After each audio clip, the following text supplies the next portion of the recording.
Listo, ya estamos 19, perfecto. Entonces, comencemos a recapitular lo que hemos visto en la sesión del viernes. Como siempre, vamos a dedicar un par de minutitos a repasar lo que vimos el viernes para aquellas personas que tal vez no hayan podido estar o que para fijar un poco el conocimiento de aquellos puntos importantes, ¿no? Entonces, hemos visto la labor de la gestión.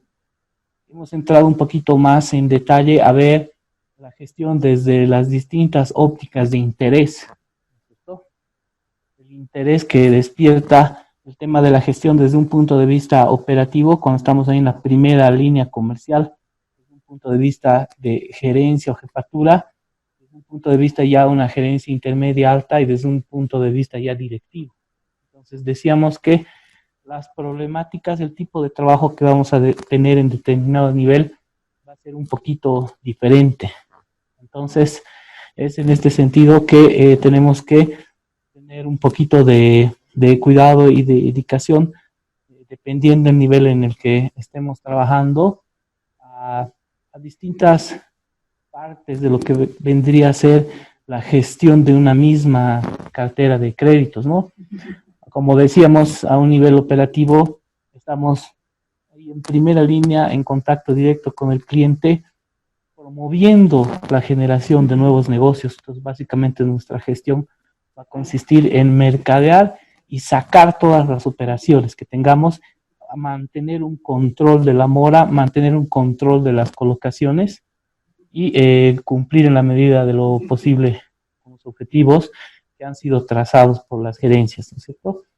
A un nivel ya superior, en la jefatura, la gerencia de primera línea, habíamos dicho que lo que probablemente vamos a hacer ya es apoyar esa gestión del nivel operativo y en todo caso encauzar, dirigir ahí esfuerzo, energías, aquellas operaciones importantes, ¿cierto? Nosotros consolidaríamos ya la información de toda la gente a nuestro cargo, tenemos un panorama un poquito más global, ¿no? Regional, no global, digamos, pero un panorama regional, un panorama de oficina, un panorama de equipo de trabajo, y de acuerdo a eso, nosotros podemos también destinar recursos y esfuerzos a gestionar ya no solamente el crédito como tal, sino gestionar a las personas bajo nuestro cargo, ¿no?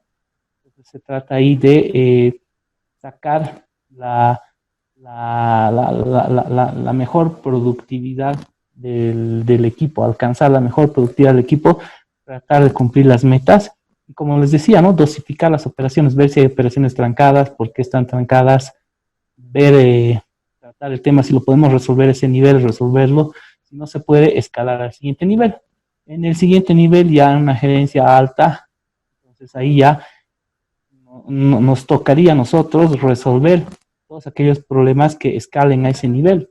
Entonces, operaciones que han quedado trancadas por un tema en específico o porque ya hay problemas más serios de fondo, como les decía, algún problema en el proceso crediticio, que de pronto avancen las operaciones y se queden trancadas en una determinada etapa, hay un problema en alguna área, o puede ser que sea un problema con algún equipo o con alguna regional, no sé, eso depende de la información con que contemos, o que haya que eh, elevar, elevar la alerta hacia el directivo para que se mejoren o se cambien las condiciones de trabajo en cuanto a políticas, en cuanto a la oferta de crédito, que sé yo, puede ser que hay un problema por ese lado.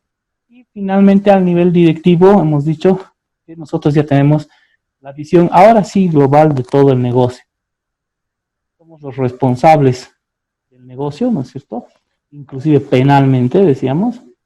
Y todos estos problemas que ya tienen que ver no tanto con el tema ya de primera línea, sino ya con temas más de fondo, como ser las condiciones del crédito, problemas en la normativa, problemas en la coyuntura, ajustes, que me imagino que debe ahorita, por ejemplo, por el tema de la pandemia, con seguridad que el tratamiento hacia el área comercial tiene que tener cierta deferencia.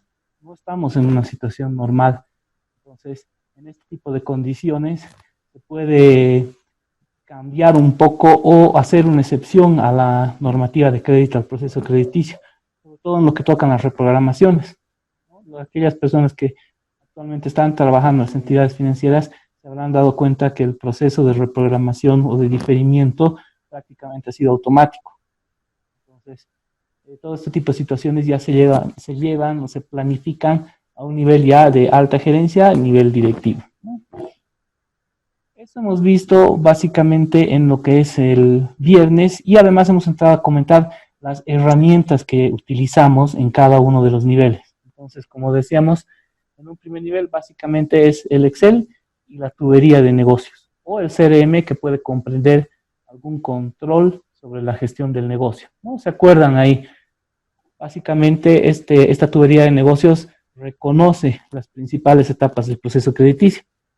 Básicamente la etapa de mercadeo, la de la recolección de la información, la de la elaboración de la propuesta, la presentación a riesgos, su aprobación, elaboración de contrato y desembolso. Esa es una tubería base de negocio, ¿no? Una tubería comercial. Entonces, ¿qué ocurre aquí? A golpe de vista, cada quien puede ver cómo van marchando sus operaciones, cómo están pasando de un nivel al siguiente nivel. Y si es que hubiera alguna demora, corresponde a cada quien hacer la gestión para que salgan las operaciones lo más pronto posible. A nivel gerencial, se trabaja con un Excel muy parecido, solamente que ya consolidan toda la información. Y como les decía, el gerente ya no solamente va a gestionar las operaciones, sino va a gestionar al equipo como tal. Si hubiera problemas con algún equipo o alguien del equipo tuviera algún problema con una operación, tiene que estar ahí para apoyarlo, ¿no? Y para estimular el proceso de crediticio de tal manera que la operación salga lo más pronto posible. En el nivel superior, para eso utilizan ellos igual, un Excel, el CRM. A un nivel superior, ya a nivel gerencial, alta gerencia, ya estamos un poquito más ocupados, además, con el tema de los establecimientos de los KPIs, las métricas bajo las cuales se va a controlar el desempeño de toda la área comercial, ¿cierto?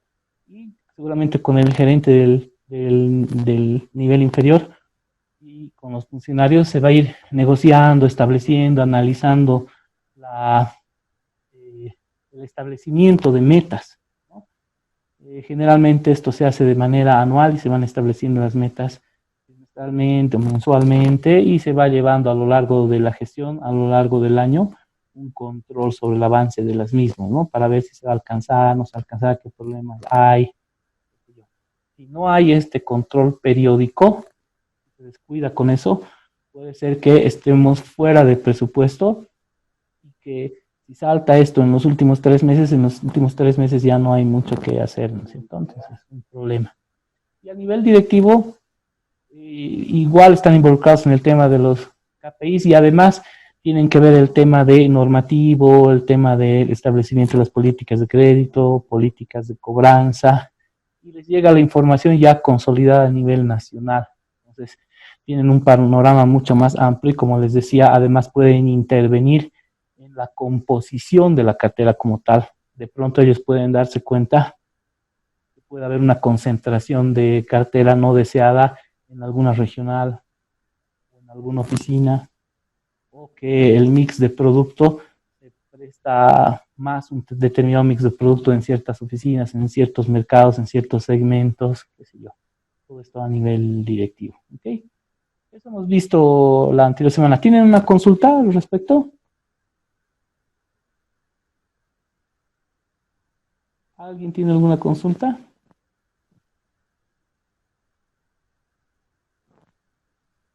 No, continuemos entonces. Ahora vamos a entrar un poquito más en detalle igual con la gestión de créditos. Esto es lo que, esta es la segunda parte. Este material, por si acaso, ya lo tienen ustedes todos también ya colgado en el portal de nuestro módulo y me confirman que han cargado también el video, la presentación y que tienen el acceso al audio también. Entonces, si es que todavía no lo hubieran revisado, revísenlo, por favor. Esta es una matriz muy útil. Esta es una matriz muy útil porque nos va a permitir sistematizar nuestro trabajo para llevar una gestión más efectiva de nuestra cartera. Entonces, ¿en qué consiste esta matriz 2x2? Esta matriz la puedo emplear para un sinfín de situaciones, pero en el caso que a nosotros nos ocupa, va a ser sobre todo para ver temas comerciales y de cobranza, ¿no? Entonces, partimos de que ya tenemos un cierto conocimiento de nuestros clientes o de prospectos potenciales clientes, si bien no tal vez un conocimiento muy profundo de los que no son clientes, pero por lo menos tenemos una idea, podemos intuir capacidad de generación de negocios. Les repito, aquí es bien importante también tener presente siempre para temas de eficiencia los principios de Pareto. Recuerden que les decía, ¿no? Que este número 80-20 de Pareto se suele presentar en un montón de situaciones, ¿no? Como les comentaba, suele ocurrir que el 20% de los clientes, ¿no?, representan el 80% de la cartera. El 20% de los clientes generan el 80% de las utilidades, ¿no? Entonces, tener presente este principio Pareto nos va a permitir enfocar nuestro esfuerzo para que seamos más eficientes. Entonces, el uso de datos e información siempre nos va a permitir mejores resultados a menor costo. Como saben, cada vez las herramientas de informática van avanzando a pasos agigantados, entonces ahora con una computadora personal podemos hacer maravillas. Entonces, esta es nuestra matriz comercial, que vamos a comenzar con esta. Entonces, si ustedes se fijan en la matriz, tenemos aquí dos líneas, ¿no? Por un lado... Perdón, licenciado, buenas noches, no está compartiendo pantalla. Perdón. Gracias por avisarme. Yo me pierdo, empiezo a hablar y me pierdo. Un ratito. Toda la... A ver, ahí está. Ahora sí se ve la pantalla. Ahora sí, licenciado. Gracias. Gracias a ustedes. Gracias por hacérmelo notar. Entonces vamos a... Ok, ahí estamos. Entonces les decía, en general la matriz es muy útil, ¿no? Ustedes no solamente pueden limitarse a utilizar la matriz para el tema comercial y cobranza. Donde quiera que vean dos variables importantes, ustedes pueden emplear la matriz de manera también creativa, ¿no? Pero nosotros vamos a entrar a utilizar la matriz para ver el tema comercial y de cobranza, sobre todo. Eso es lo que nos interesa para la gestión de créditos, sobre todo al nivel operativo. Entonces, tenemos aquí en este eje, en el eje horizontal, y tenemos aquí que cruza el eje vertical. En el eje horizontal, entonces, en un extremo vamos a tener los clientes que tienen muy buen potencial de negocio. Y del cruce a la izquierda, ¿no?, como representando valores negativos, vamos a tener aquellos clientes que tienen bajo potencial de negocio. Mientras más bajo potencial de negocio, se van a ir más a este lado. Mientras mejor potencial de negocio tengan, se van a ir más a este lado, ¿no es cierto? Y en el otro eje, vamos a ver si es cliente o si no es cliente. ¿Ya? Y aquí de lo que se trata es de tener presente que vamos a terminar asignando nuestra cartera de clientes aquí arriba. Aquí van a estar los clientes y van a estar divididos principalmente en aquellos clientes que pueden generar un buen potencial de negocio, que puede ser que de momento el potencial de negocio esté aquí. Este es el negocio que tenemos ahora, pero si tienen un buen potencial de negocio, en realidad deben estar por acá. De lo que se trata es de ir subiendo por este lado, ¿no? ¿Cómo hacemos eso? Hemos hablado algo la anterior sesión, aumentando el IVC, el índice de venta cruzada, ¿no? Mientras más productos yo pueda acomodar al mismo cliente, más rentable este cliente va a resultar para mí, ¿no es cierto? Y además de resultar más rentable, va a ser más difícil que lo pierda o se vaya, ¿no? Porque es mucho más fácil irte de una tarjeta de crédito a otro o un crédito a otro, y es más difícil si estás hablando de 3, 4 clientes, ya más difícil que se vaya, ¿no? Entonces, aumentamos el índice de venta cruzada y vamos a aumentar la rentabilidad con nuestro cliente. Si tiene bajo potencial de cliente, entonces no tiene tanto sentido mercadearlo, ¿no? En todo caso, tal vez una comunicación esporádica y esperar a que su situación o la potencialidad de negocio mejore, vaya mejorando. Ahora, en el caso de los que no son clientes, los que aún no son clientes, aquí estamos en lo que vendría a ser nuestra labor de mercadeo. Estos todavía no son clientes. Ahora tenemos el cuadrante 3 y 4. Se supone que, lógicamente, vamos a destinar nuestro esfuerzo a mercadear a aquellos prospectos clientes que tienen buen potencial. No vale la pena mucho destinar muchos recursos y esfuerzo a aquellos clientes que sabemos que no tienen muy buen potencial de negocio, ¿no es cierto? Ahora hay que tener siempre cuidado porque al no ser clientes, tal vez aquí tenemos un falso negativo, ¿no es cierto? En el cuadrante 3. Por ahí aparentemente no tienen buen potencial de negocio, pero resulta que sí, o sea, no tenemos la información, son de muy bajo perfil y de pronto podrían ser excelentes clientes, solamente que no nos parece, no nos hemos percatado de que lo son, ¿no? O lo mismo podría ocurrir en el cuadrante 4. Podríamos pensar que tienen muy buen potencial de negocio, pero presentada la información resulta que no habían sido tan buenos clientes, no hay muy buen potencial, ¿no? Pero en todo caso, no tenemos que dejar de mercadear, ¿no? Porque la actividad comercial del mercadeo es lo que va a nutrir nuestra primera fase de nuestra tubería de negocio. Esta nuestra actividad de mercadeo nos va a permitir luego recolectar información, hacer propuestas sobre la base de información y esas propuestas meterlas a riesgo, que se haga el contrato y que se desembolse.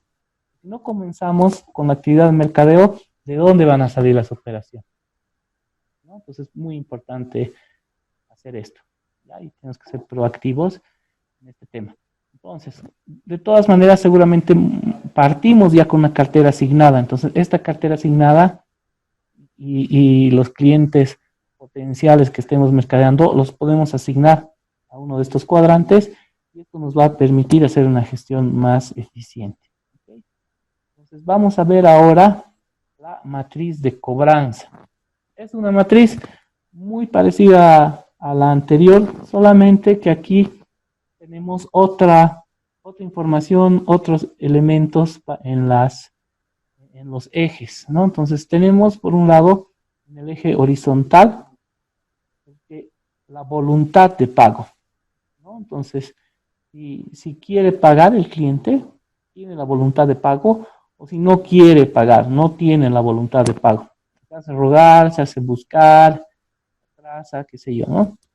Y por otro lado tenemos aquí en el eje vertical su situación económica real. Si es que no puede pagar o si puede pagar, está en situación de pagar, ¿no? Entonces, entre los que pueden pagar, tenemos aquí el cuadrante 2 no nos preocupa, porque son clientes que tienen solvencia moral, quieren pagar y además pueden hacerlo. Cliente estrella. Entonces, se supone que estos pagan con normalidad y eventualmente tendrán un pequeño atraso, unos cuantos días o un atraso más largo, pero que si tú lo llamas es por algún motivo en especial, ¿no? Nadie está, como les decía, libre de algún accidente, alguna desgracia o algún mal negocio o alguna mala operación, qué sé yo, que perjudique un poco nuestro flujo y tal vez nos obligue a tener algún atraso en nuestros pagos, ¿no? Por ejemplo, seguramente muchos de los del sector 2, por el tema de la pandemia, se están atrasando un poquito, pero no quiere decir que sean malos clientes. Ahora sí, en el cuadrante 1 ya es otra la situación, ¿no? Porque aquí tenemos clientes que tienen los medios para pagar, tienen los recursos, pero simplemente no quieren hacerlo. Demoran los pagos, son muy informales, qué sé yo. Entonces, a este tipo de clientes sí hay que empezar a detectarlo y molestarlo y cargarle toda la artillería si es que fuera necesario, ¿cierto? Con los cuadrantes 3 y 4, estamos aquí en una situación de que quiere pagar, pero no puede. Como decíamos, aquí están los de la pandemia, los que han tenido algún problema, de pronto hay una situación familiar o con el negocio que ha afectado el flujo, no está pudiendo pagar, alguna estafa, qué sé yo. Entonces, debido a esto, el cliente es que quiere pagar, pero lamentablemente no cuenta con los recursos. Entonces, el accionar aquí, lógicamente, ¿cuál es? Es el apoyar al cliente en la medida de lo posible, ¿no es cierto? Es de alguna manera responder a esa buena voluntad, ayudándolo a una reprogramación, un diferimiento de pago, si fuera el caso y de manera muy especial, tal vez mejorarle las condiciones, qué sé yo, ¿no? Aunque esto podría no ser tan recomendable, lo vamos a ver un poco más adelante. Y por el otro lado tenemos a aquellos clientes que no pueden pagar, no quiere pagar y no puede pagar. Entonces, si no puede pagar, ¿cierto? Si no tiene mucho sentido tampoco ahí por el momento destinar toda la artillería, ¿no? Y darles duro a estos clientes. ¿Por qué? Porque lo único que vamos a hacer es angustiarlos, estresarlos, que si eso no quiere decir que no vamos a hacer nada. Hay que hacer. Pero por temas de eficiencia y resultado, seguramente mejor es dedicar los esfuerzos al cuadrante 1 en todo caso, y no tanto al 3. El 2 no nos va a dar problemas y el cuadrante 4, ahí es donde hay que un apoyo especial a esos buenos clientes que de pronto no están pudiendo pagar. ¿Ya? Entonces, este tema, como se pueden ver también en la parte literal, es importante también tener la información de los clientes, ¿no? Y el estado de las cuentas, ¿no? Entonces, de acuerdo a la información, como les decía, lo asignamos a cada uno de los cuadrantes, de acuerdo a lo que hemos conversado. Y muchas veces las acciones a tomar dependen mucho del monto de la creencia, el tramo de mora en el que ya está el cliente y las garantías que tenemos, ¿no? Entonces, seguramente en el tema de, si aplicamos el tema de Pareto, también podemos ver que el 20% de las operaciones en mora representan el 80% de nuestra mora. Entonces, ¿qué quiere decir esto? Por un tema de eficiencia también, seguramente nos vamos a concentrar en la cobranza de ese 20%. Esto no quiere decir que no vamos a hacer nada con el otro 80%, no. Sí, vamos a hacer las llamadas de rutina, el control de rutina, pero a lo que apuntamos es a destinar nuestra mayor energía y si es que vamos a dedicar algo de tiempo extra en cobrar, que sea donde vamos a tener mayor impacto en resultados, ¿no? A eso nos referimos. Entonces, la cobranza también la podemos estudiar como un proceso, ¿no? Y puede también medirse, y si la medimos, ya la podemos gestionar, ¿no? Y eso es a eso es a lo que estamos apuntando. Entonces, por el lado comercial, hacemos igual el empleo de una matriz, ¿no es cierto? Y vamos a aplicar nuestro Pareto y por el lado de la cobranza lo propio, ¿no? Y para eso tenemos aquí estas dos matrices, ¿no? La de, a ver si parece por retroceder, la de la comercial, ¿no es cierto? Muy parecidas, pero la información nomás que tenemos que tener, ¿no? Los ejes y la de cobranza. ¿Hasta ahí tienen alguna duda? ¿O está claro este tema? Pueden contestarme o pueden escribir en el chat, como quieran ustedes.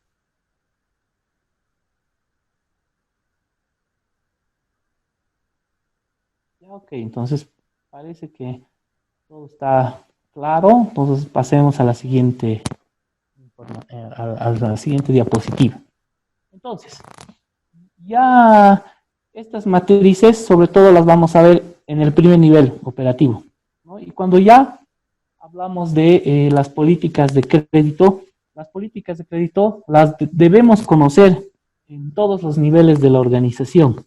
En todos los niveles tenemos que conocer estas políticas de crédito. Pero la responsabilidad de la elaboración de la política de créditos ya recae sobre los directivos y la alta gerencia, en este caso, ¿no? Ahora, para hacer la política de créditos, deberíamos contar con información que parte de los primeros niveles, de la cancha, del terreno, del contacto directo con el cliente.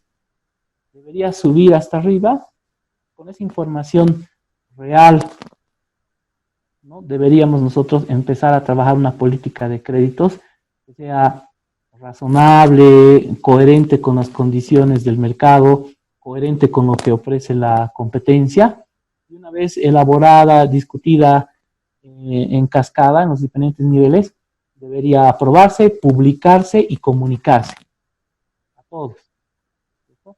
Cosa de que todos sepamos qué créditos queremos y qué créditos no queremos, ¿no? Si ustedes se fijan, aquí en la política de créditos estamos trazando los lineamientos generales que acompañan la estrategia de la organización. En este caso, por lo común en un banco, estamos hablando de gestión de créditos, ¿no?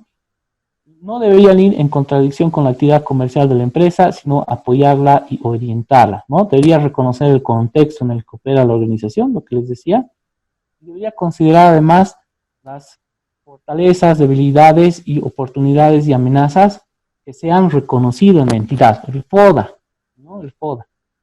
Debe ser clara la política de créditos, sencilla y conocida por todos, ¿no? Tiene que ser clara para que sea fácilmente comunicable, para que la podamos reconocer e incorporar en nuestro día a día fácilmente. Entonces, si ustedes han visto una política de créditos, entonces se han debido fijar que ahí, cuando decimos los lineamientos generales que acompañan la estrategia, ¿qué te dicen?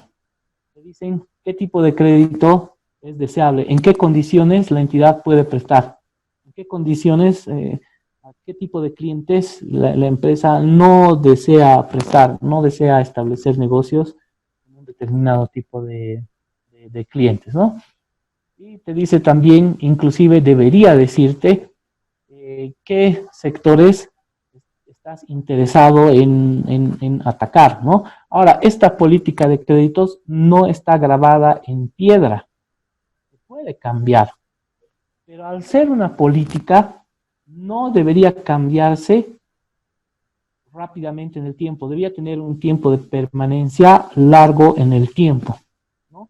Debería revisarse cada año, cada 2 años, cada 3 años, dependiendo de la estabilidad del contexto y del sistema. Ahora, si hay un evento especial, un evento particular de alto impacto, entonces es el momento oportuno de cambiarla, ¿no? Recoger las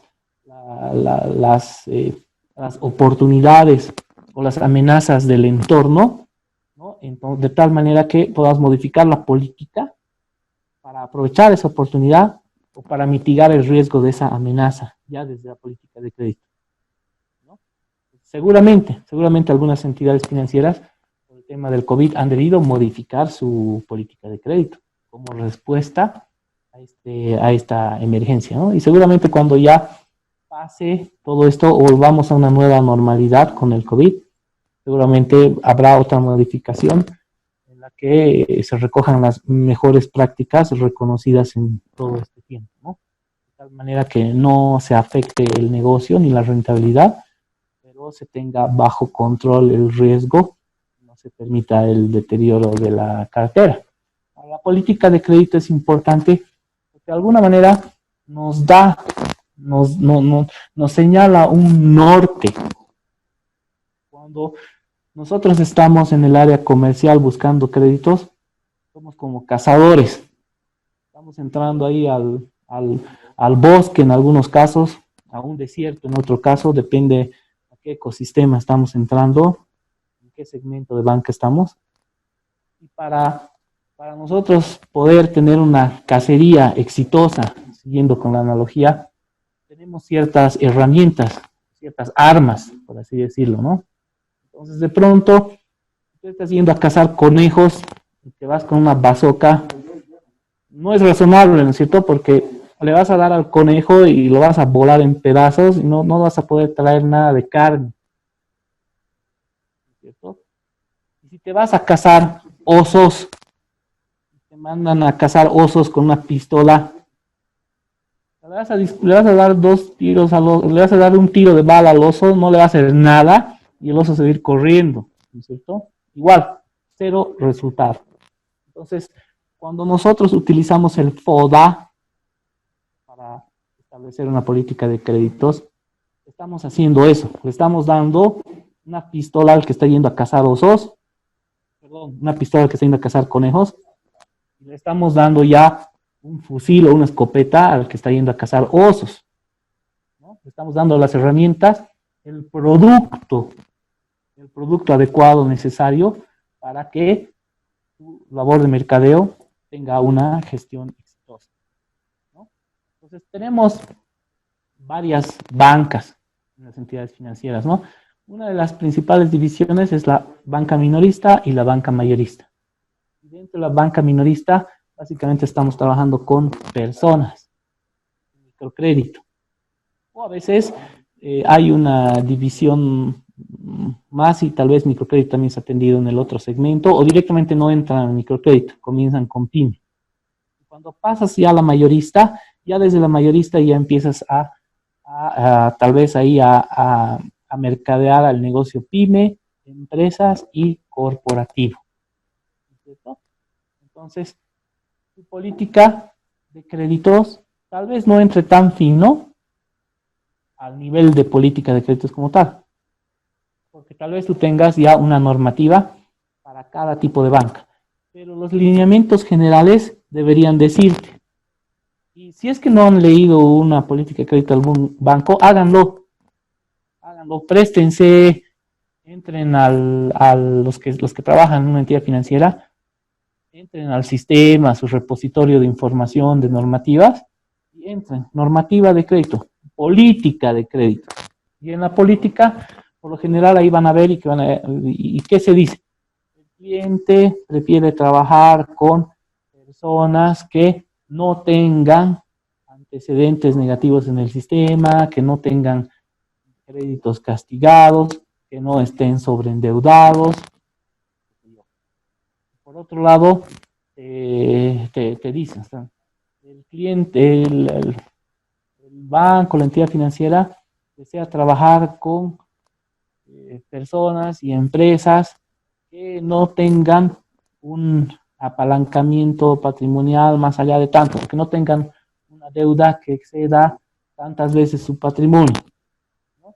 Entonces, esos son los lineamientos generales, para que tú no vayas mercadeando en vano de pronto a un cliente que no califica a tu crédito o que no pertenece a tu segmento, ¿no?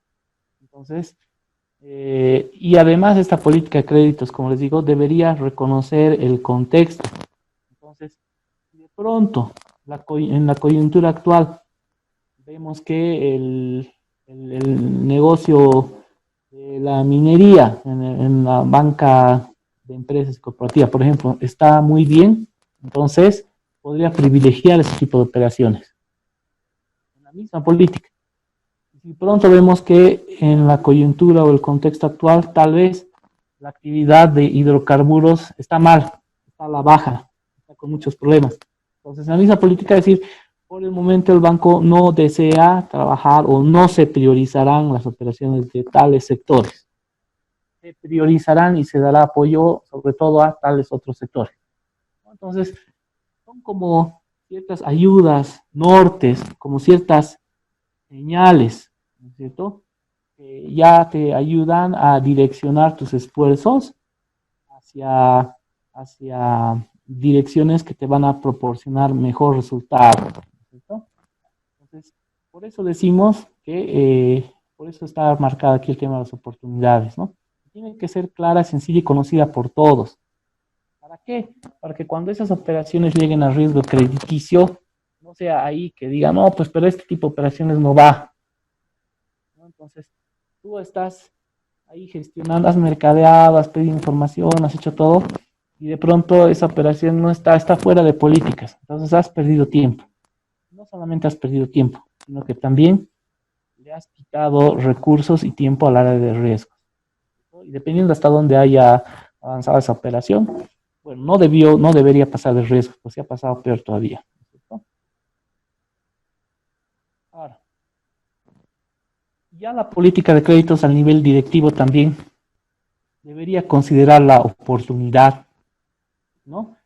Entonces, cuando decimos, aquí si se fijan, tenemos una curvita, una campana, ¿no? Una gráfica en campana. Esta es una distribución normal en campana, ¿no?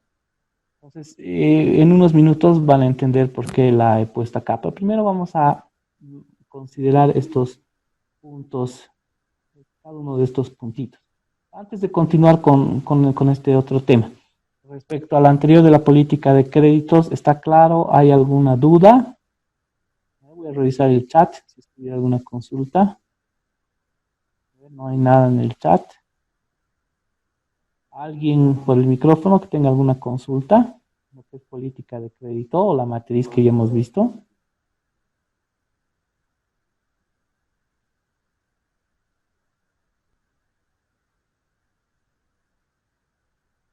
¿No? Entonces, continuemos con el tema de la política de créditos.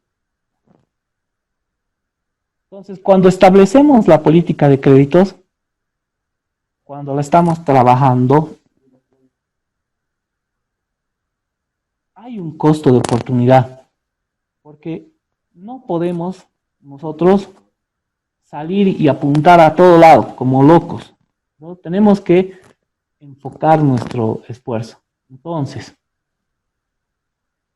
si nosotros queremos abarcar un universo mayor de potenciales clientes, seguramente dentro de ese universo mayor van a haber también algunos clientes malos, ¿cierto? Si somos más selectivos en nuestra búsqueda de clientes, seguramente no vamos a abarcar ni a atacar ni mercadear a todo ese universo de clientes. Seguramente nuestro universo de mercadeo y de clientes va a ser más reducido, pero seguramente nuestra mora y nuestra rentabilidad van a estar mejor controladas, ¿no es cierto? Entonces hay que hacer una relación costo-beneficio. Es como cuando hablábamos del proceso crediticio, ¿recuerdan? Por un lado podríamos decir ya, pero ahorita yo lo estoy llevando ya a términos de segmentación, de mercadeo, ¿no es cierto? Pero hablando ya de operaciones en el proceso crediticio, ocurría algo parecido. ¿Recuerdan cuando yo les decía? Puede ser que ya no seamos nada estrictos en el proceso crediticio, que los controles sean fáciles, básicos y que todo pase rápido. Uy, todos felices, ¿no es cierto? Pero seguramente la mora se dispararía. Ahora, en el otro extremo tenemos un proceso crediticio lleno de etapas, lleno de controles súper rigurosos. Y cada operación tarda un montón, pero seguramente cada operación que sale de ese proceso, una mora bajísima, súper bien controlada, ¿no es cierto? Entonces, ya dejando de lado el proceso crediticio, ¿no? Y yéndonos a un nivel ya de política de crédito, ocurre algo parecido, ¿no? Entonces, en la política de créditos, yo de alguna manera estoy diciendo, quiero todo esto, o quiero enfocarme un poquito más en esto nomás, y tener mayor control sobre la proyección de mi cartera y de la rentabilidad. Entonces, eso representa un costo de oportunidad también, porque tenemos recursos limitados, ¿no? Entonces, no es que tenemos una cantidad ilimitada, infinita de oficiales de crédito, no, tenemos un equipo limitado de oficiales de crédito. Tampoco tenemos un capital, un fondeo, ¿no es cierto?, de liquidez para prestar a todo el universo de clientes. ¿No? Difícil. Entonces, ese capital que tenemos, esa liquidez que tenemos, es mejor canalizarla hacia los mejores clientes, ¿no es cierto? Mejores clientes, quiero decir, hacia las mejores operaciones, para las que vayan a ser más rentables y con menor riesgo. Entonces, ahí hay una relación de costo-beneficio, ¿no? Entonces, tenemos que hacer una estimación de la cartera en mora e incobrable, ¿no? Y la capacidad y recursos actuales de la organización para administrar los niveles futuros de cartera proyectados. Yo voy a proyectar un crecimiento en mi cartera, esto ya en el tema de establecimiento de metas y objetivos. Voy a proyectar un crecimiento en la cartera, ver si cuento con el respaldo de capital para hacerlo, por un lado, y si cuento con el equipo necesario para poder alcanzar esas metas y objetivos, ¿no es cierto? Porque si no, va a ser tal vez una carga de trabajo muy fuerte para el área comercial y para quienes participan en el proceso crediticio, ¿no? Eso hay que manejarlo, estudiarlo con información y podemos llegar se podría llegar a establecer si es que el esfuerzo va a ser muy fuerte, si es que puede ser frustrante o si tenemos realmente un gran porcentaje de éxito para alcanzar las metas y ese crecimiento propuesto. O puede ser que realmente deseamos crecer y estamos dispuestos a asignar nuevos recursos, ¿no? Contratar más gente, tal vez abrir más oficinas, qué sé yo, y contratar más gente dentro del proceso crediticio para atender ese nuevo flujo de operaciones que esperamos recibir. O puede ser que la coyuntura cambie. Tal vez por el COVID dicen, no, nuestra proyección para el 2021 no es crecer ya. Vamos a reducir un poco la cartera.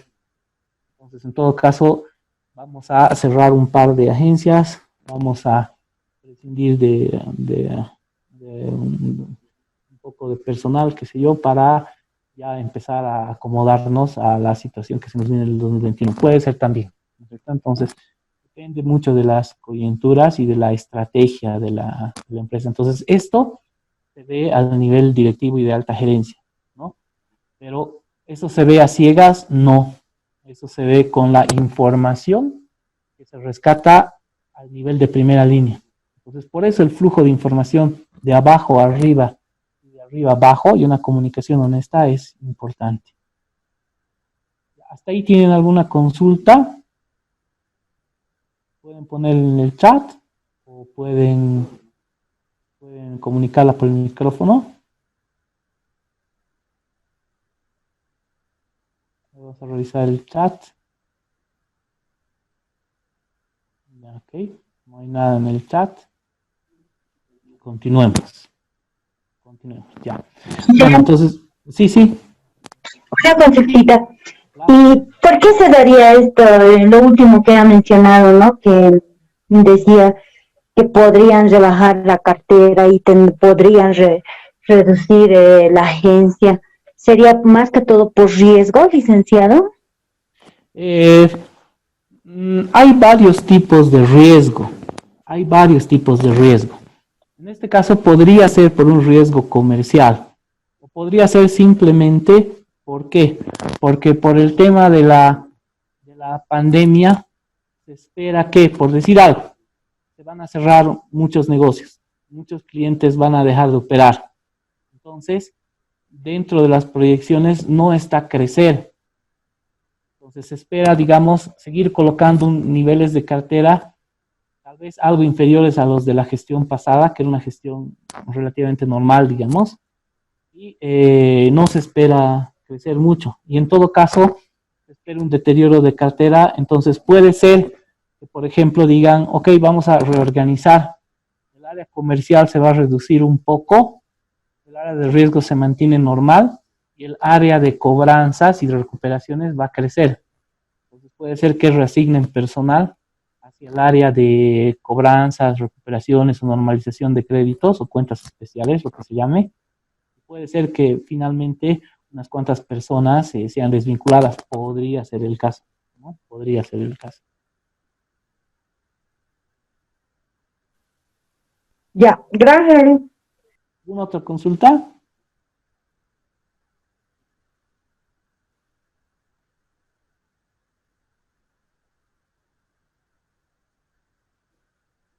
Ya, entonces continuaremos a hablar, ¿ya? Sé que muchos de ustedes, porque el primer día que hicimos la tormenta de ideas, la lluvia de ideas, estaban interesados en el tema de análisis, de riesgo, de evaluación de créditos, ¿no es cierto? Entonces yo les dije que íbamos a hablar un poco de esto en la medida que sea oportuno a nuestro tema de gestión de créditos.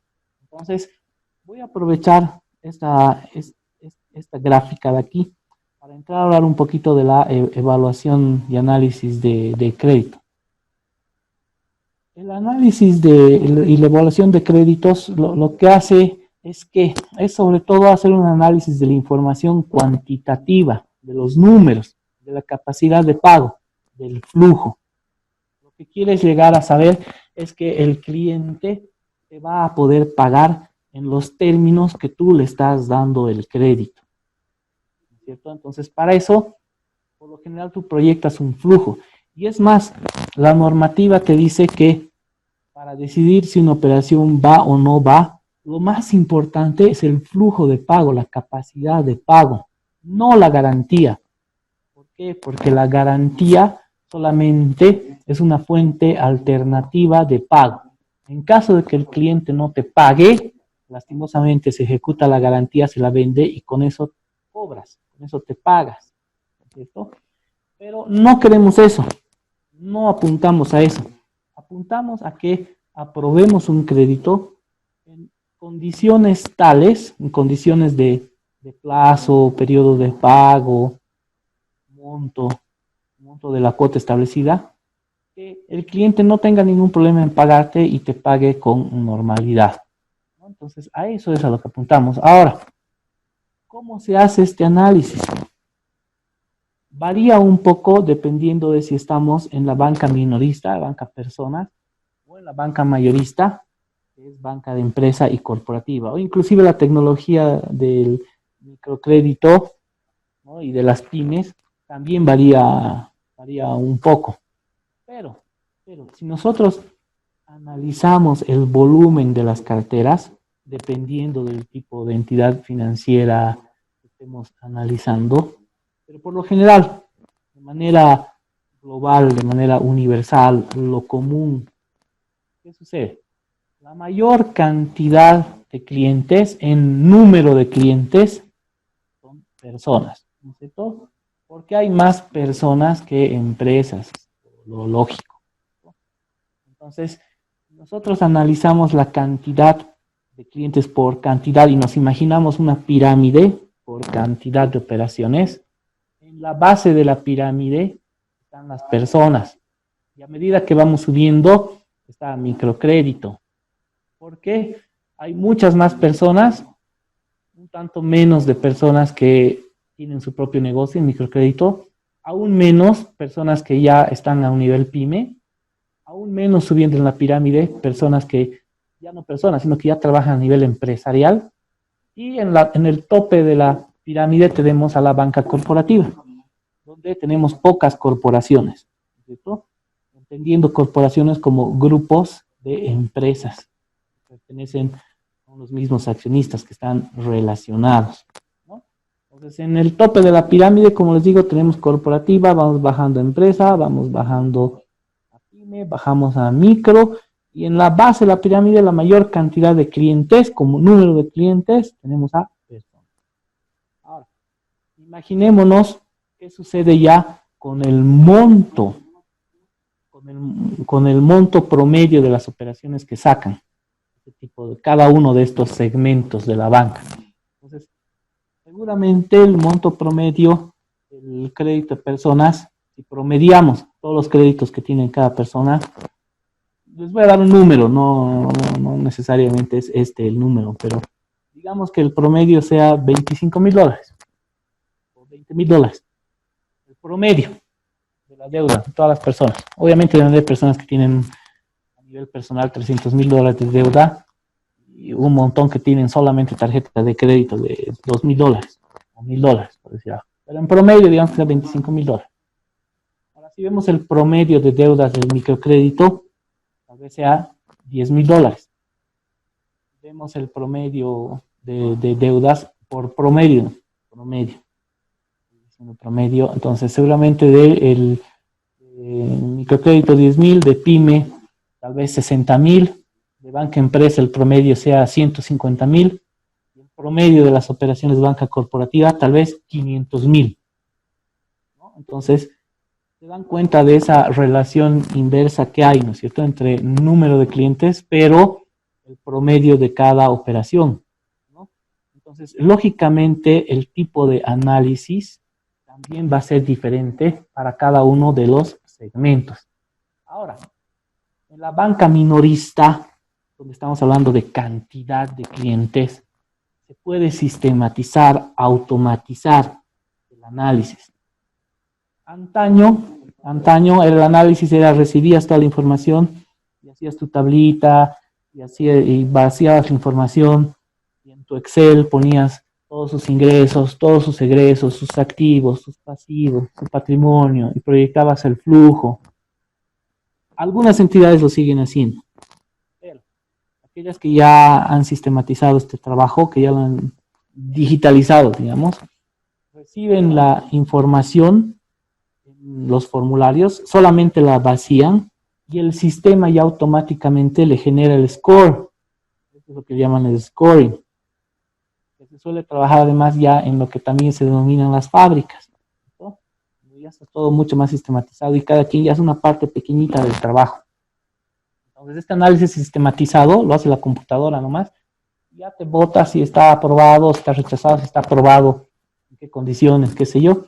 Y una que otra operación problemática que no se ajusta a los parámetros de decisión, te la bota y esa tal vez tengas que hacer algo de análisis tradicional, ver si va o no va, en qué condiciones, qué sé yo. Entonces, ¿esto qué hace? Esto hace que tu velocidad de análisis sea mucho más rápida, por un lado, ¿no? Porque ya no es que le llega a la persona la carpeta y está ahí 7 carpetas, de pronto hay una que no la quiere ver porque es medio complicada, entonces esa complicada se la guarda para el fin de semana, ¿no? Entonces ya no hay eso, entonces te vuelves más eficiente, por un lado. Por otro lado, tu análisis también es mucho más objetivo, porque la máquina no tiene amigos, no tiene parientes, no tiene privilegios, no tiene religión, ¿no? Entonces, no ocurre eso también de que, mira esta carpeta, me acuerdo de este era mi catedrático de tal cosa, este era un desgraciado, rechazado. O al revés, ¿no? Mira, qué buena gente, este era mi ex, puta, buena gente, me trataba re bien, puta, sí, aprobado, ¿no? Entonces, ganas objetividad, ganas tiempo. Entonces, eso es lo bueno de automatizar y además, como estás trabajando sobre la base, como les digo, gran volumen de operaciones, puedes parametrizar el scoring y puedes hacerlo, ¿no? Entonces, al hacer esto, ya empleas métodos estadísticos. Entonces, lo que tú haces es, puedes flexibilizar tus parámetros de decisión o puedes volverlos más rígidos. Entonces, explicando un poquito esto de flexibilizar o ser más rígido. De pronto tú puedes decir, ok, la coyuntura económica está mejorando, voy a ser más flexible y además quiero que crezca la cartera. Entonces, mi scoring, no voy a ser tan estricto al ponderar, porque lo que hacen estos sistemas es ponderan las respuestas. Por decirles algo, una persona que no tiene hijos, una pareja que no tiene hijos, entonces 5 puntos, digamos. Si tiene un hijo, 4 puntos. Si tiene 2 hijos, 2 puntos. Si tiene más de 5 hijos, 0 puntos. Entonces, en otro apartado, si gana más de $5,000, digamos 10 puntos. Si gana más de 5, 7 puntos. Si gana más de 3, 6 puntos. Si gana más de 1, 5 puntos. Si gana, va bajando 4, ¿no? Gana menos de $500, digamos, 1 punto. Por decir algo. Otro apartado de las ponderaciones que pueden hacer. Si vive en casa o departamento, si vive en casa propia, 8 puntos. Si vive en departamento propio, 6 puntos. Si vive en casa anticrético, 5 puntos. Si vive en departamento anticrético, 4 puntos. Si vive en alquiler, 3 puntos. Si vive con sus papás, 1 punto, ¿no? Entonces, tú puedes ir flexibilizando esta ponderación de puntos, cosa de que permitas que apruebes más operaciones. Ya tú vas asignando estos puntos, puedes ir jugando con eso, ¿no? Cosa de que ese universo de clientes y de aprobaciones que les digo crezca. Entonces, esta curva va a ser mucho más grande. Entonces, vas a crecer tu cartera. Pero el 95% no va a tener problemas y vas a tener el 2.5% de mora en los extremos, ¿no es cierto? Entonces vas a tener un determinado número de clientes en mora. Quieres volverlo más rígido, ya no te interesa crecer, sino quieres controlar la mora. Entonces, vas a ponderar menos, vas a hacer más difícil la aprobación automática de los créditos. Entonces, el 100% de créditos que entren para evaluación, vas a rechazar más. Pero tu mora también se va a reducir, porque esa curva va a ser más plana, ¿no? Entonces, tu mora también se va a reducir. Entonces, ese es el análisis. Ahora, el análisis como tal, ese ya es matemático, es la proyección del flujo. En el caso de empresas para arriba, ya es como ir al sastre, ya no puedes hacerlo tan automático. ¿Por qué? Porque ya ahí entras sobre estados financieros, temas muy particulares de cada empresa, de su ciclo de negocio, de su ciclo de ventas, de sus cuentas por pagar, sus cuentas por cobrar, algunas particularidades, estacionalidades, qué sé yo, que hacen un poco más difícil el tema de automatizarlo, ¿no? Entonces ahí necesitas un análisis un poco más tradicional y en base a los estados financieros. Pero ¿qué ves ahí en los estados financieros?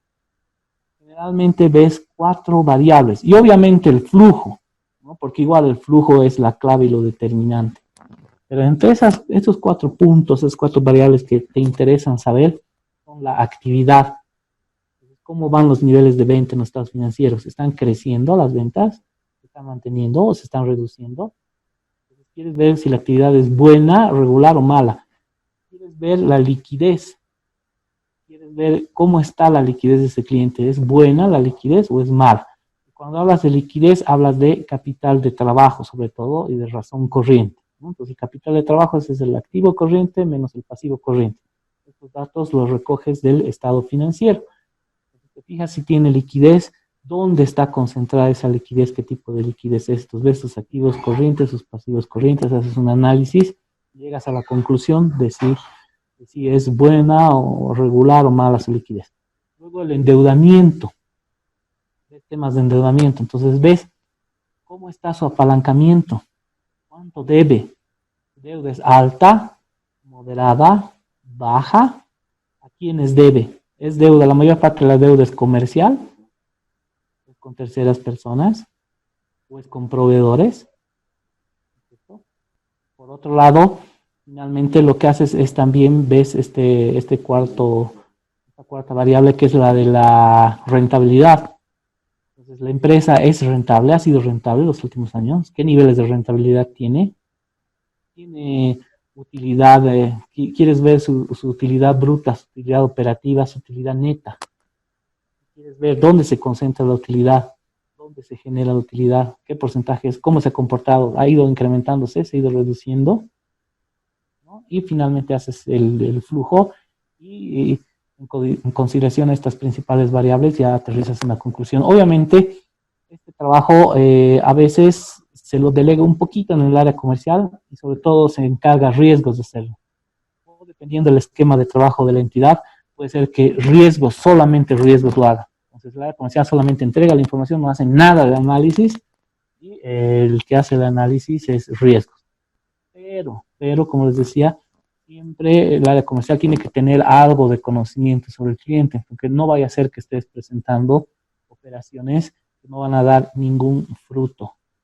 Estés presentando clientes que están dentro del cuadrante, ese cuadrante en el que no te puede pagar, ¿cierto? Porque sería pérdida de tiempo. O que esté fuera de políticas, peor todavía, ¿no? Ok, pues, ¿alguna consulta hasta ahí? ¿Tienen alguna consulta por el chat o por el micrófono?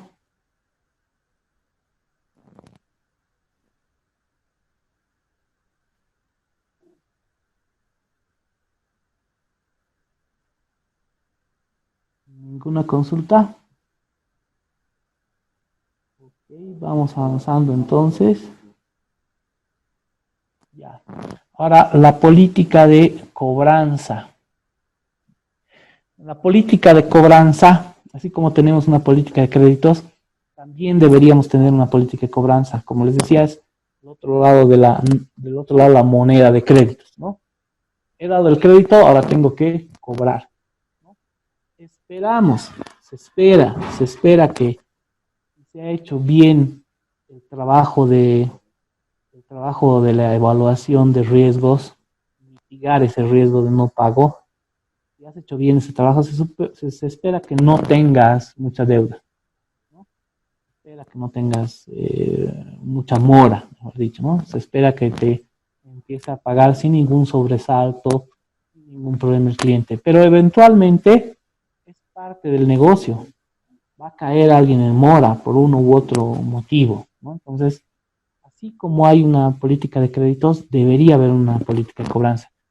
Deberíamos saber cómo cobrar.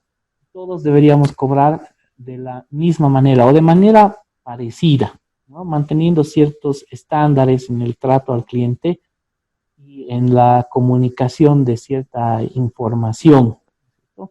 Ustedes saben que el tema de la información financiera es sensible, ¿no? Seguramente lo han visto en operaciones bancarias a tiempo de ver el secreto bancario.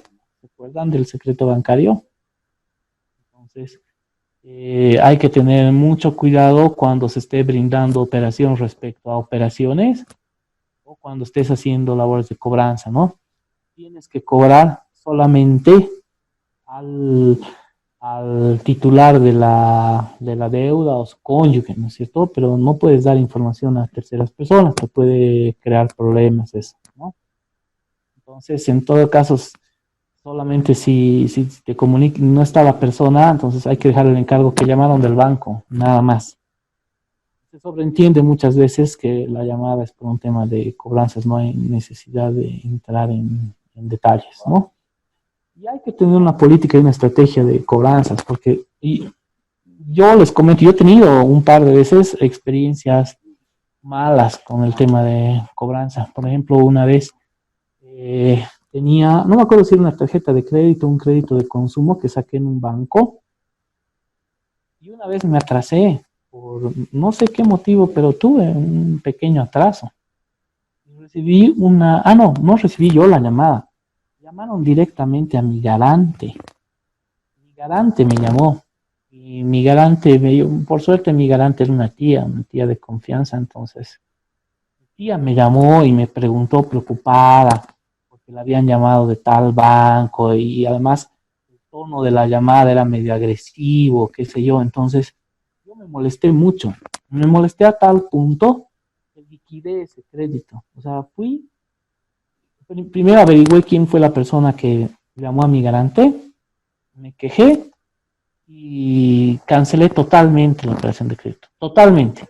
O sea, no tenía la plata, hice el esfuerzo, me presté terceros, no me acuerdo ya qué hice, pero cancelé totalmente la operación, solamente por eso.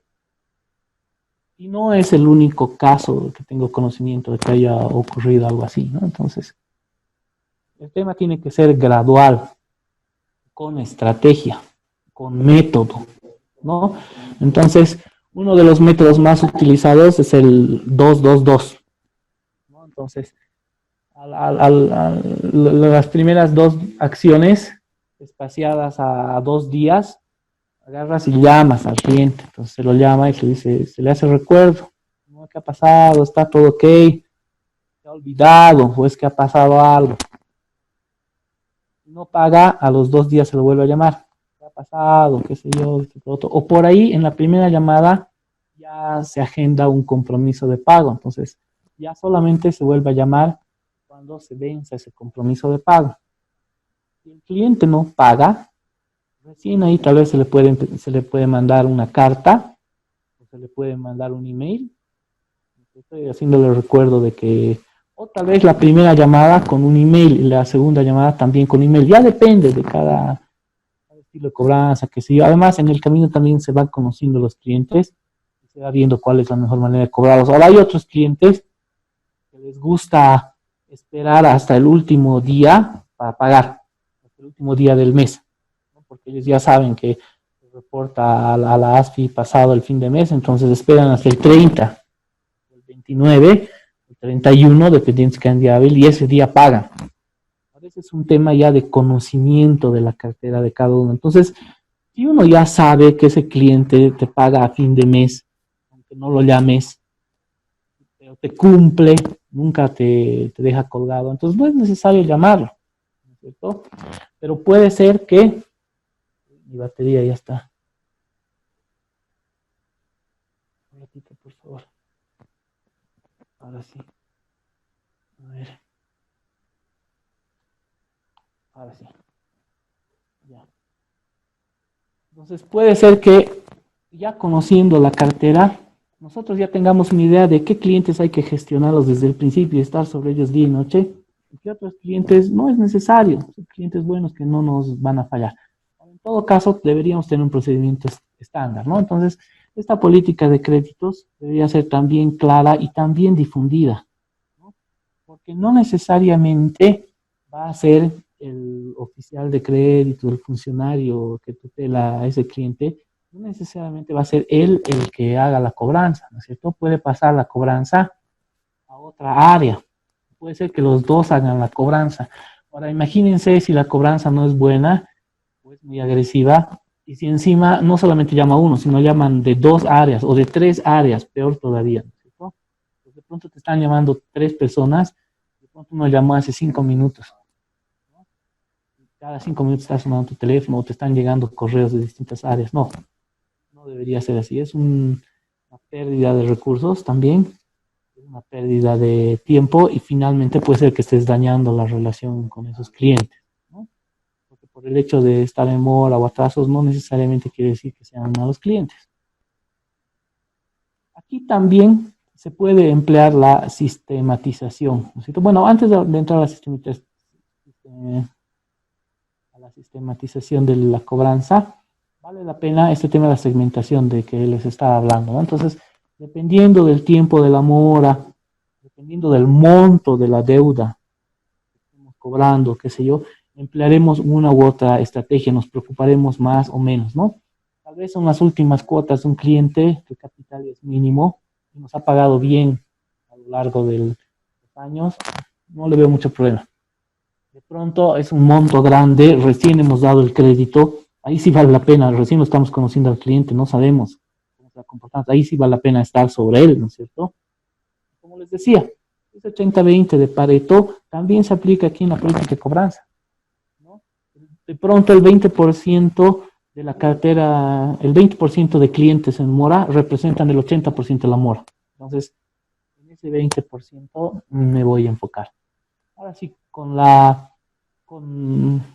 con la automatización y el uso de los CRMs, nosotros podemos automatizar la cobranza de tal manera que no nos signifique un trabajo muy pesado ni nos quite tiempo y energía que podríamos destinar a lo comercial, ¿no? Porque finalmente el tema de regularizar operaciones en mora ayuda mucho, pero también el tema de colocar cartera también te ayuda, porque si se dan cuenta, la mora se mide en términos porcentuales, ¿no? Entonces, yo de pronto hago un desembolso importante, puede ser que el impacto de ese desembolso haga que porcentualmente hablando mi mora se reduzca, ¿no?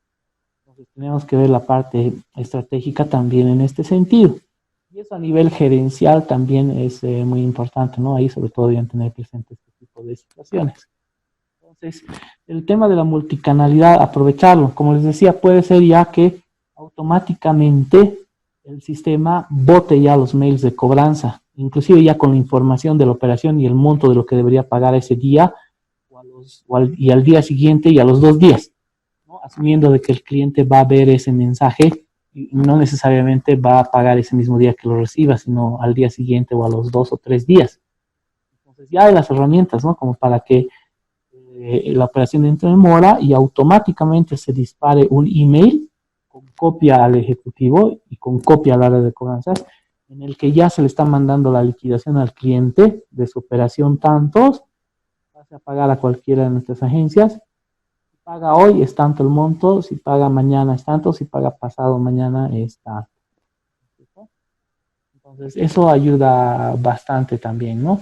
Y si la cobranza, llamémosla preventiva, de pronto pasa una cobranza administrativa, ¿no? Donde ya tenemos que mandar cartas, tenemos que visitarlo al cliente, porque vale la pena por el monto, por el tramo de mora en el que ya está, una mora que ya pasó más de 30 días, que ya está preocupante, y finalmente puede llegar a deteriorarse y volverse ya una mora en ejecución, ¿no? Ya pasa a lo que es la cobranza judicial, ¿no? Que eso ya es más complicado, ya no intervenimos ahí nosotros, pero parte de la gestión también es preparar todos los antecedentes de esa operación, mandar un informe y pedir que se pase a legal ya para que se ejecute, ¿no es cierto? Si hay garantía de por medio, revisar que la garantía esté debidamente constituida. Si es que hubiera algún problema con la garantía, entonces, con carácter previo a entrar a una cobranza judicial, ya deberíamos regularizar todos los temas de garantía, porque imagínense el perjuicio de que pase una operación a ejecución judicial y no haya la garantía o tenga algún problema, no haya sido constituido, esté pendiente de registro, qué sé yo, grave, situación grave, ¿no? Todo esto tenemos que tenerlo presente y de alguna manera anticiparnos a este tipo de situaciones en la política de cobranza. ¿Alguna consulta hasta ahí? Por el chat pueden escribir su duda o por el micrófono.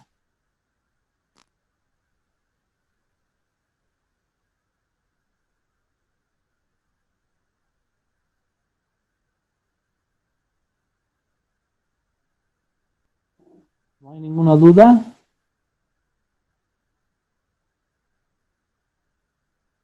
Ok, entonces sigamos avanzando. A ver.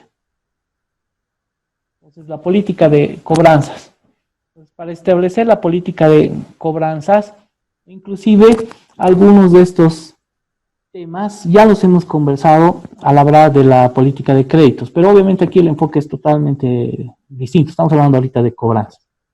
Entonces, debería definir límites, ¿no? Monto, concentración, tiempo, costos, relación, ¿no? Entonces, este es un sistema, un esquemita de cómo podríamos trabajar una gestión de cobranza, ¿no? Entonces, como les decía, aquí está el tema de la segmentación.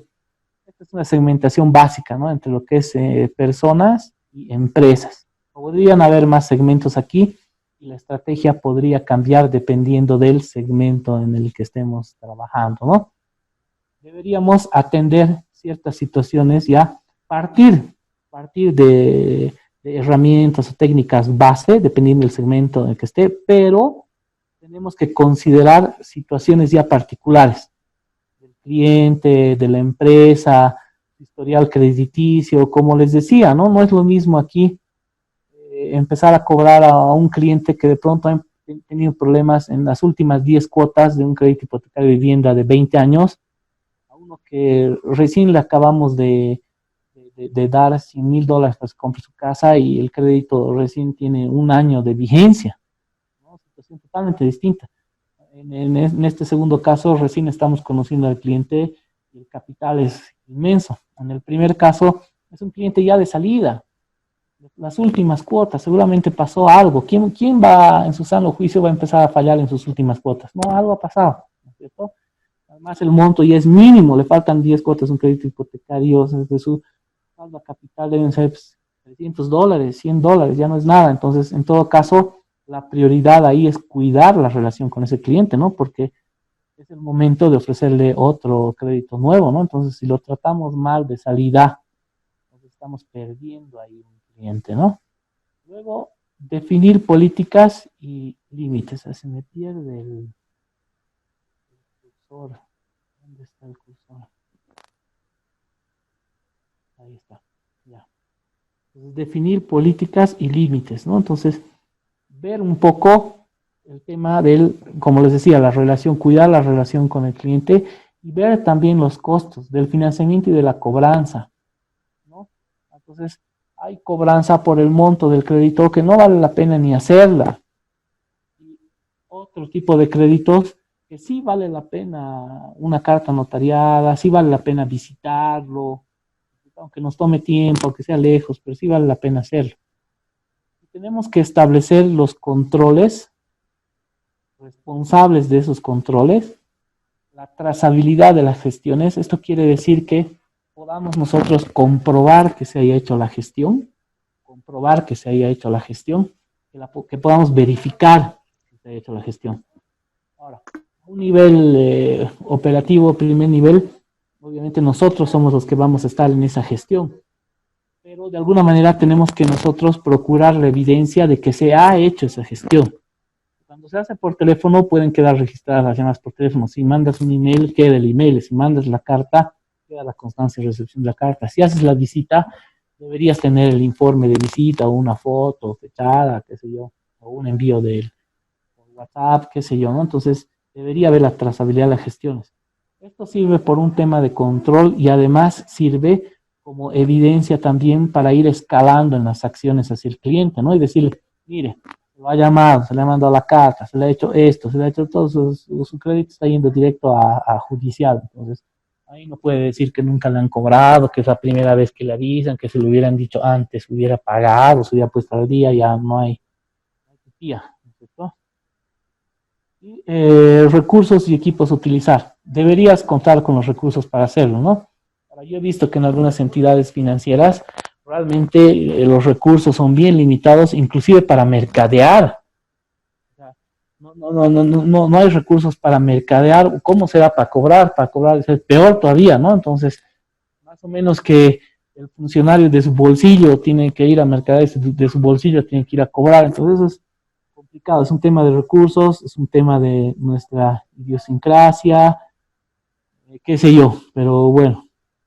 Y, no perder de vista estos 4 pilares, ¿no? Que más o menos están recogidos, ¿no?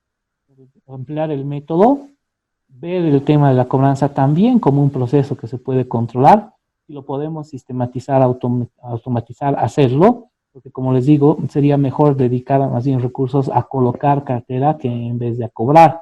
Ahora, el tema de la cobranza puede hacerse netamente en otra área, mejor que sea otra área especializada que lo haga, ¿no? Y que nosotros tengamos más tiempo de gestionar el área de crédito desde el punto de vista más comercial que de cobranza, ¿no? Y finalmente recoger las buenas prácticas. En la medida que uno va trabajando, va adquiriendo experiencias buenas, positivas y experiencias malas, negativas. Algunas prácticas que sí se deben replicar, se deben hacer, que han dado buenos resultados, y otras que hay que evitar, que nos han traído problemas o nos han dado resultados, no nos han dado buenos resultados. En base a eso, esas buenas prácticas, ¿no? Ir mejorando nuestra eficiencia también en el tema de cobranzas, ¿no? Y ya nos hemos saltado a la última diapositiva de hoy. Entonces, ¿hasta ahí tienen alguna consulta, alguna duda? Ya saben que pueden poner la consulta en el chat o por el micrófono. Aquí la plantean. Aquí la escuchemos todos. O la veamos todos en el chat. ¿Alguna consulta?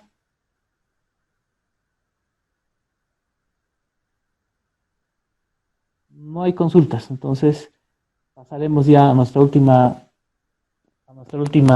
diapositiva. Entonces, ¿qué es más importante, la planificación o la ejecución? Esta es una consulta que les he planteado y creo que hemos hablado también de esto en algún momento. ¿Qué dicen? ¿Qué es más importante, planificar o ejecutar? Y ahí tenemos 2 posiciones. Aquí dice, ¿no? Menos charla y más acción igual más resultados, ¿no? Y este otro que el sargento George, el general George Patton, creo que es de la Segunda Guerra Mundial, ¿no? Que decía, un buen plan ejecutado violentamente ahora es mucho mejor que un plan perfecto ejecutado la próxima semana, ¿no? Entonces, para pensar, para reflexionar, ¿qué dicen ustedes? ¿Qué es más importante? ¿Una buena planificación o una buena ejecución? ¿Qué dicen? Voy a poner la consulta en el chat. A ver, ¿dónde está nuestra reunión de Zoom? Aquí está. Ya estamos en las 9 en punto, entonces se los dejo para la próxima sesión, para que lo piensen. ¿Ya? Y como les decía, ya está el material en nuestro, en nuestro portal y ya podrían, ya están poniendo algunos, una buena ejecución, planificación, dicen, vayan respondiéndome, nos vemos el miércoles y vamos a seguir conversando ya sobre esto último que les acabo de plantear, ¿ok? ¿Tienen alguna duda ahorita o la próxima sesión ya directamente? Ya nos vemos, ¿ok? Espero entonces que haya sido de provecho esta nueva sesión. El miércoles estamos a las 7:30 de nuevo. Ya yo voy a coordinar el tema del examen con Karen y César. Ahora no se preocupen, no se angustien por el examen. A mí lo que me interesa es que ustedes sepan, comprendan, aprendan y recojan beneficio, valor de todas estas explicaciones. Sobre todo, lo que yo creo que vamos a hacer en el examen son consultas de elección múltiple colgadas en el sistema también, cosa de que el examen lo puedan dar en un determinado tiempo, que lo voy a coordinar con Héctor, que sean, qué sé yo, unas 15 preguntas, ¿no? de elección múltiple, 15 o 20 preguntas, no sé, ya lo veré, cosa de que inclusive sea más fácil ya el tema de la retroalimentación y el puntaje, ¿no? Que el resultado salga más rápido y que podamos conversar respecto a unos temas ya post examen. Pero no se preocupen mucho por eso. Ahora, con eso no les estoy diciendo que no le den la importancia que tiene la materia, ¿no? Todos los módulos son importantes, todos les van a ser de provecho. Creo que lo más importante y para lo que uno se registra en este tipo de cursos es para avanzar, para crecer, ¿no es cierto? Eso es lo que buscamos encima de la nota. Históricamente, muy poca gente pierde o ha perdido este modo, ¿no? Son raros casos. Espero que aquí no haya ninguno, ¿ok? Eso sí, repasen el material, revísenlo, escuchen los audios. Espero que hayan tomado notas de lo que hemos estado conversando estos días.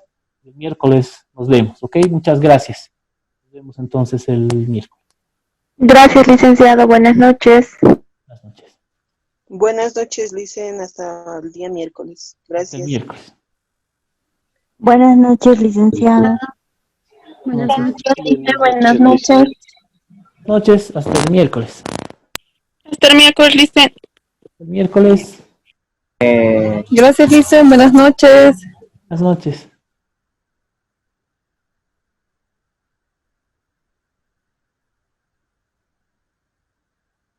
Buenas noches, nos vemos el miércoles entonces.